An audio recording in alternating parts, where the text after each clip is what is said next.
Satu-satu tempat itu banyak kisah. Kita hidup bukan hanya ada satu makhluk, namun kita berkongsi dengan makhluk yang nampak dan tidak kesat dek mata. Boleh jadi, kadang-kadang manusia telah melebihi garis sempadan sehingga termasuk ke alam mereka, membuatkan mereka menuntut keadilan dengan pelbagai cara. Berikut merupakan 3 lubuk paling berpuaka di Terengganu.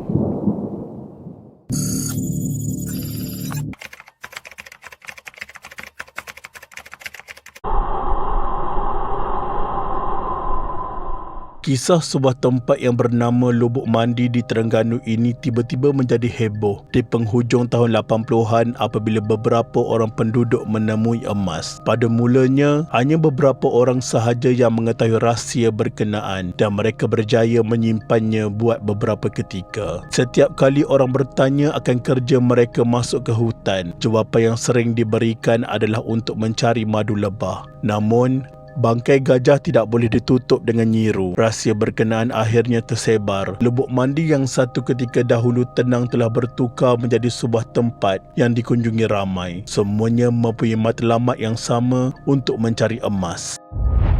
Mari kita kembali ke tarikh Jun 1988. Seorang lelaki dikenali Muhammad Harun yang merupakan seorang pengusaha bengkel kenderaan telah mencuba mendulang tanah getah pusaka di kawasan Lubuk Mandi. Setelah menurut pengamatannya, keadaan dan bentuk tanah di Lubuk Mandi adalah sama dengan tanah di kawasan Setiu yang sebelum ini pernah digegarkan dengan penemuan emas. Seterusnya, seorang ahli keluarga dan saudara maranya mulai juga mendulang emas. Harun telah membawa emas berkenaan untuk diuji oleh Malaysia Mining Corporation yang telah mengesahkan bahawa emas berkenaan bermutu tinggi. Akhirnya, pada Ogos 1988, kegiatan mereka terbongkar oleh Pengarah Tanah dan Galian Negeri. PTG memberi amaran bahawa mendulang tanpa permit adalah dilarang. Namun, penduduk kampung sekitar mula menyertai kegiatan melombok emas berkenaan. Orang ramai beratur untuk mendapatkan borang lesen mendulang di Pejabat Tanah Marang. Pada 13 November 1988, berita mengenai Lubuk Mandi disiarkan di dalam utusan Malaysia. Seterusnya mencetuskan demam emas dalam kalangan rakyat Malaysia. Ramailah orang berpusu-pusu untuk menyertai perlombaan pencarian emas berkenaan, sehinggakan kerajaan negeri Terengganu meminta kerjasama orang ramai supaya keluar serta-merta untuk membolehkan kerajaan memastikan kedudukan tanah kerajaan dan tanah persendirian. Tetapi arahan berkenaan tidak dihiraukan. Pada 1 Disember 1988, kerajaan negeri mewartakan kawasan Lubuk Mandi sebagai kawasan melombong secara mendulang kepada orang ramai. Kedai alatan mendulang dan gerai makan mulai dibuka di sekitar jalan masuk. Keadaan ini bertambah hangat dengan kenyataan timbalan Menteri Perusahaan Utama, Datuk Alias Ali, yang menyatakan deposit simpanan emas kawasan berkenaan dianggarkan bernilai lebih 10 juta ringgit. Bahkan beberapa kawasan di sekitar Hulu Terengganu, Kuala Terengganu dan Dungun juga ditemui emas. Tragedi bermula pada 30 November 1988. Beberapa pendulang dikatakan tertimbus tetapi sempat diselamatkan, kecuali seorang wanita yang meninggal dunia kerana tertimpa batang kayu. Musim tengkujuh tahun berkenaan juga menyebabkan 30 pendulang terkepung di kawasan tanah tinggi dan Pulau Jadian di Lubuk Mandi pada 2 Disember dan polis mengadakan satu usaha penyelamatan dengan bot ronda kerana kawasan berkenaan ditenggelami air antara 4 hingga 9 meter.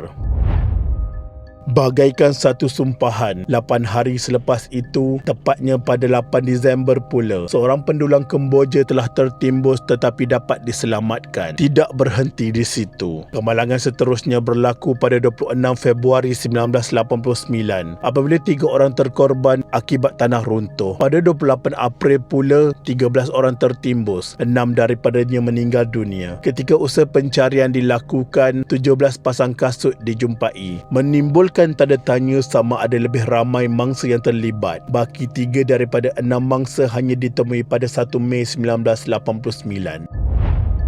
Akibat kejadian itu, kerajaan negeri mengarahkan lombong ditutup sementara. Pada 18 Mei 1986, 1,000 pendulang berhimpun dan menghantar memorandum meminta Menteri Besar membuka kembali kawasan lombong. Namun, kawasan hanya kembali dibuka semula setelah 4 bulan kemudian, iaitu 2 September 1989. Setelah dibuka pada 3 Disember 1989, sekali lagi tanah runtuh berlaku, nyaris mengorbankan 6 orang ketika mereka menggali terowong antara 6 hingga 10 meter dalam. Tahun 1990 menyaksikan pejabat tanah dan daerah Marang menjadi pejabat daerah yang mendapat hasil paling tinggi di Malaysia dengan kutipan RM1,125,636 dalam tempoh setahun. Seterusnya, pada 26 Mac 1990, seorang pendulang maut dan 4 lagi cedera akibat tanah runtuh. Akibat kejadian berkenaan, sekali lagi lubuk mandi ditutup dan hanya dibuka semula pada 1 Mei 1990. Akhirnya lubuk mandi ditutup terus oleh kerajaan negeri pada September 1990 sehingga ke hari ini, walaupun masih ada kegiatan mendulang secara tidak sah selepas itu. Kini, lubuk ini dikenali tasik Pepsi Blue, sangat terkenal dalam kalangan penduduk tempatan. Namun, kebelakangan ini lubuk mandi kembali diperkatakan di laman sosial selepas terdapat beberapa individu yang memasuki kawasan itu dan mengambil gambar.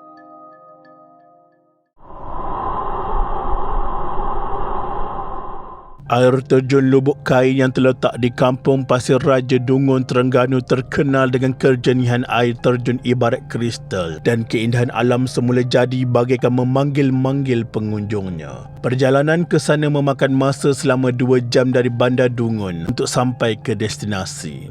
Tetapi lubuk ini juga tidak kurang juga dengan kes-kes yang meragut banyak nyawa. Tahun demi tahun, Lubuk Kain sentiasa terus memakan mangsanya dengan lahap sekali. Baru-baru ini 12 Mei 2023, keseronokan sekumpulan pelajar Kolej Kemahiran Tinggi Mara Kemaman berkelah di kawasan ini bertukar tragedi apabila 2 daripada mereka maut akibat lemas. Dalam kejadian pada pukul 11.20 pagi itu, mengorbankan Ahmad Syahid Hamdan dan Muhammad Ridwan Zawawi yang berusia 19 tahun. Sebelum kejadian, kedua-dua mangsa yang merupakan pelajar semester kedua Diploma Kejuruteraan Elektrik telah mengunjungi kawasan perkelahan tersebut bersama 16 orang rakan sekelas. Kedua-dua mangsa bersama seorang lagi rakan mereka dikatakan telah mandi di kawasan kejadian yang lebih dalam berbanding rakan sekelas lain. Mereka dikatakan tidak timbul setelah melakukan terjunan sebelum disedari rakan-rakannya sebelum meminta pertolongan dengan pengunjung lain. Mayat kedua-dua mangsa kemudiannya berjaya ditemui. Beberapa pengunjung di dasar air terjun terbabit. Mayat Muhammad Ridwan ditemui pada pukul 12.08, manakala Ahmad Syahid pula pada 7 minit kemudian. Menurut pihak berkuasa, 8 nyawa sudah menjadi korban dalam kejadian lemas di Lubuk Kain sejak kawasan perkelahan itu mula dikenali pengunjung pada 2016. Kesemua kejadian lemas itu berlaku di tingkat 3 air terjun berkenaan yang digelar penduduk sebagai lubuk berpusar. Pelbagai usaha dilakukan pihak berkuasa dengan meletakkan papan tanda amaran bahaya serta usaha penduduk yang mengadakan solat hajat bagi mengelakkan kejadian itu kembali berulang. Bagaimanapun, pada Ogos 2018, kejadian lemas kembali berulang apabila 2 pelajar masing-masing berusia 16 tahun lemas sebelum seorang lagi lelaki dewasa warga Thailand turut lemas ketika berkelah bersama majikannya. Air terjun Belukar Bukit yang terletak kira-kira 20 km dari Bandar Kuala Berang merupakan salah satu destinasi perkelahan popular di daerah Hulu Terengganu. Hamparan pasir memutih, air yang jernih dan kelihatan tenang di permukaan pastinya membuatkan sesiapa sahaja teruja untuk mandi-manda, ditambah pula dengan keindahan alam semula jadi. Namun, di sebalik itu, air terjun Belukar Bukit ini bagaikan menyimpan misteri tersendiri dan turut digelar lubuk mati lemas atau tempat makan orang kerana hampir setiap tahun pasti ada nyawa yang diragut. Antara kisah yang paling popular ialah seorang lelaki berusia 22 tahun lemas ketika cuba menyelamatkan adik perempuannya berumur 21 tahun yang dihanyutkan air ketika mandi bersama beberapa ahli keluarga lain. Antara kisah lain ialah melibatkan 5 sekeluarga iaitu pasangan suami isteri dan 3 anak perempuan mereka yang kesemuanya lemas pada Disember 2015. Biarpun dikenali sebagai air terjun Belukar Bukit, namun kawasan perkelahan itu dikatakan tidak mempunyai air terjun dan bagi penduduk setempat, Mereka memanggilnya sebagai Lubuk Gala. Difahamkan di kawasan air terjun itu adanya satu lubuk dinamakan Lubuk Berhala. Dikatakan mempunyai kisah kononnya terdapat berhala berbentuk seekor kucing di dalam lubuk tersebut. Walaupun tidak dapat dipastikan sejauh mana kebenaran kisah itu, yang pasti kedalaman air di kawasan itu dipercayai mencecah 10 meter selain di dasarnya berbentuk satu kawah besar. Di musim-musim tengkujuh dan cuti sekolah, diharapkan ibu bapa peka dengan keadaan sekeliling.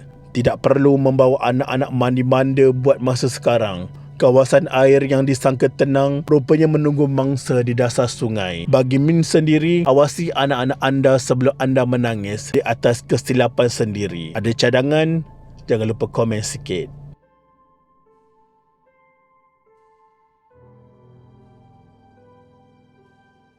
Sekian, terima kasih.